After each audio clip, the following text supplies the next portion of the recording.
We're here with Nate, back with Nate again. Nate, you have a new purchase you have to show us. Let me switch the screen here real quick. This is I don't know. Tell me what we're looking at here. Well, so you're looking at, and before anybody in the comments has a panic attack because I bought a new vehicle, let me explain. You're looking at a brand new 6.7 liter Cummins MegaCab with the ZF Powerline 8. And it's limited, every single feature. It's the nicest one you could buy.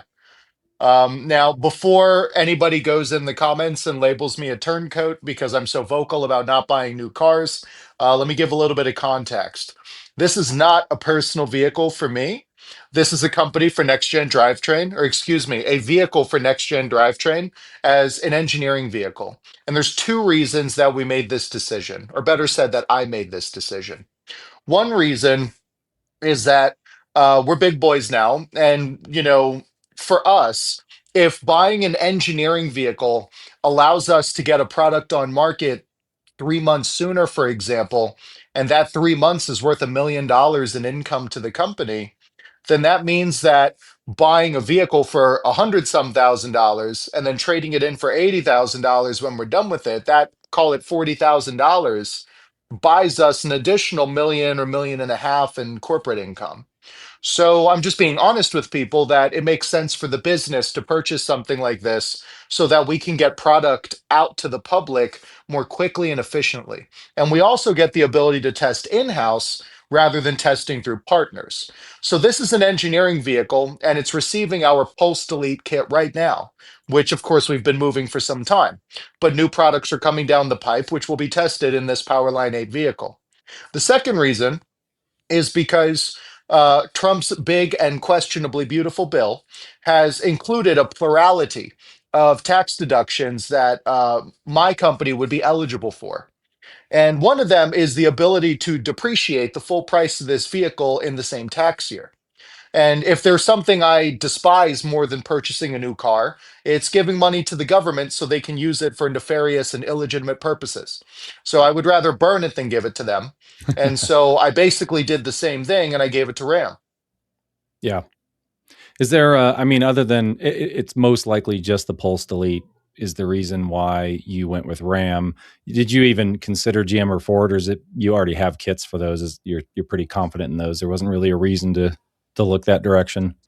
Well, it's very simple. So the engineering on the Ford and General Motors 10 speeds is essentially done. We've been on market for years with that. It would be of no benefit to us to bring one of those vehicles in-house. So the Powerline 8 is obviously the new flavor. It's what everyone's talking about. We had parts out for this before the transmission itself was even released in the domestic market because we found out which parts internally through ZF matched the part numbers of existing other transmissions. And so we would buy parts that were the same from other transmissions that were on the market and use those to design parts. So I was very quick to make sure that I outsmarted the system with that, and I had products available for people almost immediately. But more products are coming out. Pressure regulator valve, TCC reg valve, lube regulator valve, shift valves, boost valves, end plugs. All of those things are in production right now. Well, better said, in engineering. Um, right now, we're scanning the factory components and reverse engineering everything. And I'm in the process of making decisions about what I believe should be done to make it more reliable. But here's what I will tell you. The valve body in this truck is essentially the exact same as almost any other ZF8 speed transmission, meaning we already know what's going to fail because these things have been out for years. So I think that this is by far the most robust transmission out of the major three. But that also doesn't mean it's perfect. And we're excited to get product on market that unlocks all of the additional capabilities of this vehicle for people. We have some out there now, but more are on the way. And that was the other catalyst for the transaction.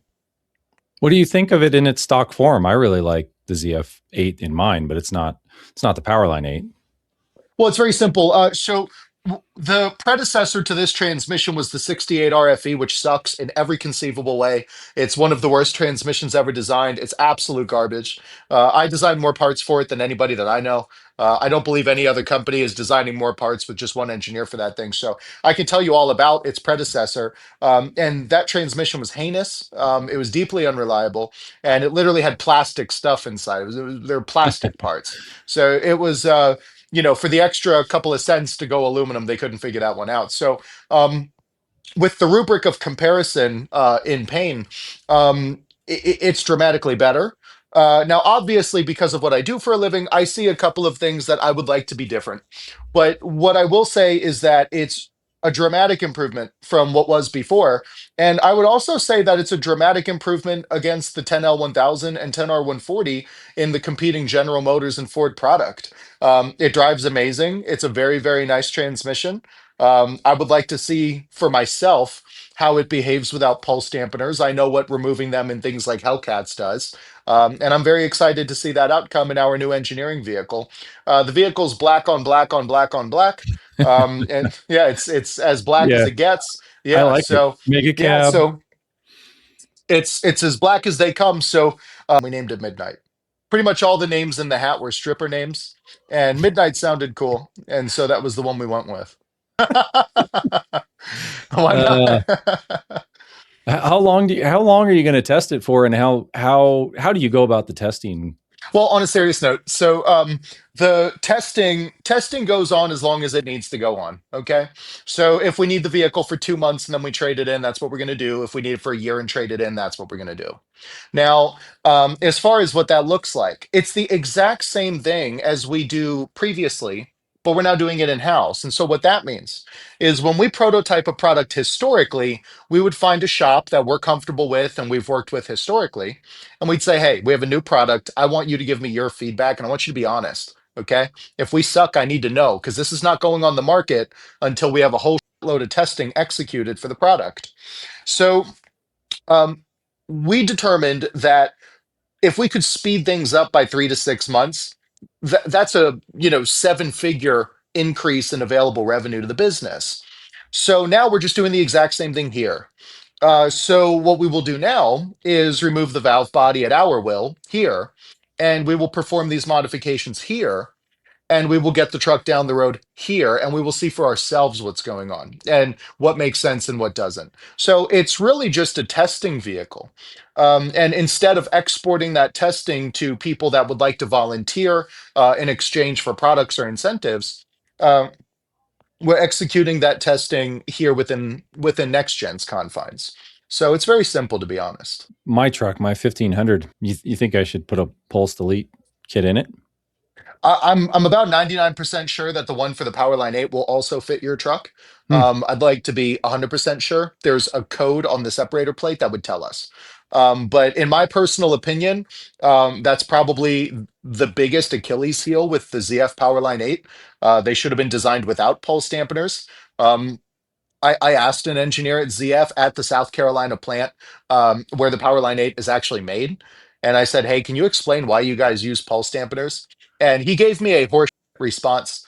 And I'm not bashing the guy. Listen, he's probably watching this. Listen, dude, I'm not being a dick. This is what you told me. He said, well, it's an intellectual property thing and it's to slow down shifts. And I'm like, that's not true. The piston is like 600 thousandths of an inch. I'm going off memory here. It's the same size as a third generation 68 RFE pulse dampener in the or the reverse accumulator housing. It's the exact same part. It's like 600 thou in diameter or something like that, and there's a rubber insulator on the bottom that can compress maybe like 75 thousandths or something like that under maximum line pressure. Well, I mean, let's do the math. That's like not even it's like a cubic centimeter of oil. That's nothing. That's literally nothing. Like that's imperceivable to the average person. So in every other vehicle we've deleted pulse dampeners on, it doesn't make them shift dramatically harder. It makes them shift like they did on day one before they were worn out. And so we're talking about a component that is so mobile, it moves so frequently that it wears out faster than other parts of the vehicle. Similar to how somebody who works with their hands all day or plays a guitar probably has more calluses and rough spots on their hand because they use them all day. It's the same thing with a mechanical component. When a component is used more frequently than other components, it is likely to wear out more frequently than other components. This is why valves that are used in what's called a pulse width modulation system, or something like a pressure regulator valve, or a lube regulator valve, or any valve that moves more than other valves, wears out faster than other valves. That's why that is. It has more exposure to its intended use. And so pulse dampeners, like every other transmission they exist on, are just there to minimize the lifespan. They negate longevity. I understand that there are people who make money selling aftermarket pulse dampeners who are very frustrated that I'm sharing these facts. But don't take my word for it. Just do the math. Think about how much oil it takes to activate a clutch, and then calculate the displacement of that piston at full stroke. It's less than 1% of the apply volume of whatever the clutch is. It's literally nothing. It means nothing. It's like saying, will I be able to run faster if I lose weight? Well, how much weight are we talking? Well, I spit on the floor, so I lost a couple of grams. It doesn't mean anything. It literally does not matter. So the math doesn't math. And if people don't want to believe me because they think that, I'm here to sell product or it's a commercial or something, that's fine. Let's just talk about math because math is math. All right. And less than 1% of the requisite apply volume to activate a clutch pack cannot possibly make a difference. It is there to minimize the longevity of the transmission, and it is BS. And that's why I design systems to remove them. And so, this is the one last thing I tell people, especially the guys with the General or gals with the General Motors 8-speed pulse delete and things like that. They're like, dude, I put this in my vehicle. It shifts so much better now. This thing's amazing. I should have done this on day one or whatever. I'd like to honestly tell people like that, just so you know, it's just shifting the way it probably would have at the dealership before it had worn out on you. You're removing the pulse dampeners. They don't do anything anyway. You're just seeing how it drove brand new. So my intent is to identify parts in these transmissions that don't need to be there. And they're there just to make sure that your transmission pops at 80 or 100,000 miles, and to design systems that hydraulically circumnavigate them or bypass them, better said, so that you don't need to have these products in the vehicle. Transmissions don't need to be scary. That's the entire mission of NextGen Drivetrain. I want the average person to be able to do things like this. I want to decentralize transmission knowledge to the average person. How do you well, like mine shifts pretty. There are moments when I feel like it's shifting a little, not sluggish. Some of the shifts are really firm or fast, I guess, and some of them feel a little more like you can tell it's trying to make smooth shifts. Is that where the pulse dampening comes in? They're trying to smooth out the experience, like kind of like the NVH stuff that they always talk about. They're trying to always remove vibration and smoothness, or do you think it's truly has nothing to do with that? Well, I would go back to the math. I mean, Yeah. if we're talking about a maximum accumulation of a fraction of a percentage of the apply volume of the clutch pack, how can it possibly make a difference? I mean, this is why I remove them on everything and somehow the transmissions work better. All they do is wear out and cause problems. Just remove them. It's of no use. It's like the appendix. Some people get appendicitis or whatever and they get it removed, right? What you don't need it. If you needed it, you wouldn't be able to just chop it out and sew somebody back up and nothing Right. bad happened, right? Like it's obviously a redundant component for the body. And if its only purpose is causing problems, then why not just remove it? So, um, could it be? Yeah, it could be. But that doesn't mean it is because we're also talking about a system with several hundred moving parts. So, but my advice to just about everybody is if you're looking for a very quick and easy way to improve shift quality and minimize over a dozen moving parts that are prone to failure, that's what pulse dampening deletes are for. And we're patenting that. So nobody's going to be able to say, oh, no, we're doing that too. No, that's BS. We're patenting that. What do you think about the overall drivability of this thing? And like all I hear are electrical gremlins. I don't see a lot of powertrain problems when I'm looking at these trucks. Most people are pretty happy with the powertrains, but they're unhappy with, batteries, the infotainment, stuff like that. What's your experience? Well, the Uconnect system is the worst infotainment system in the automotive industry, in my opinion. It makes Subaru, it makes Mercedes-Benz, all of them. I'm talking about Mercedes-Benz old system, not the new MBUX system. New MBUX system's pretty competitive, but my point is, it's the worst infotainment system in the automotive industry, in my humble opinion. I think it's garbage. And I think if Ram is listening, it's garbage. You can pay me to consult for you, and I'll make it not garbage. But your UI is terrible. It drops out all the time. It has no idea if you want to be on CarPlay or not. You have to do hard resets on a regular basis. I mean, it's just garbage. I mean, but as far as the powertrain is exquisite. So the 6.7 liter Cummins is obviously, even to a hater, it's a great engine. All right. And the Powerline 8, again, even to a hater, is a great transmission. It's not perfect, but it's excellent. From the gate, it's excellent. Now, keep in mind, my rubric for comparison might not be appropriate because I'm in the business of designing up armored transmissions where the budget is very, very different. And so, because that is my career, obviously I see things through different lens. It would be like asking someone who designs, high performance engines that are totally re-engineered what they think of a factory engine. Well, obviously, that person's perspective will be very different than the average person's. Now, the quality of it, as far as just the ride, the powertrain, those things are excellent. As far as the manufacturing quality, I think it's typical Ram garbage, but that's okay. It's an engineering vehicle. It's going to get traded back in soon. But yeah, it's absolutely dismal. It's actually really embarrassing. A lot of the speakers cut out, when you make a turn, stuff like that. I mean, it's just Hmm. the fact that we're in 2025 and a vehicle that was purchased with pretty much 0 miles on it can have issues like that. It's embarrassing, and it further validates why, in my personal life, I don't purchase brand new vehicles for myself. But look, it's a great vehicle to drive. It is pleasurable, and I think the CP8 pump looks to be promising. I don't know if it's going to be as the miles accumulate, but as of now, it appears to be a promising alternative to the garbage, ridiculous, and embarrassing CP4 pump, which had all sorts of roller issues. And before somebody fanboys in the comments, oh, they fixed those CP 4.2. That's great. How many people went down before they figured that one out? So I think the CP8 should be a positive improvement. But we're definitely going to extract the pulse dampeners from this Powerline 8, and it's never going to have them again.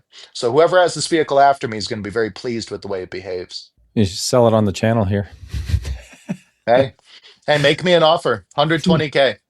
So I Uh, just bought it. So, right. How yeah. long do you think before you get the kit out, or after you validate everything? You think in months, probably? So that kit has actually been out for about 8 months because I actually designed it for the Jeep Grand Wagoneer. Oh, And then we okay. discovered that it also fit the Powerline 8.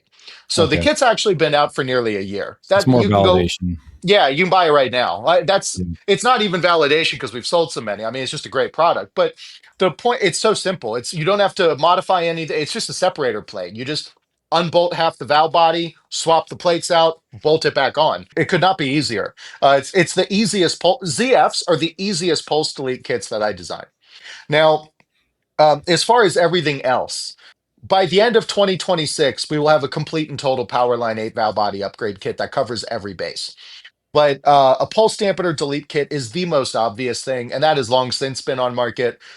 Because, like I said, we designed it for the Trackhawk, Grand Wagoneer, some of those vehicles, and we discovered that it also fit this vehicle.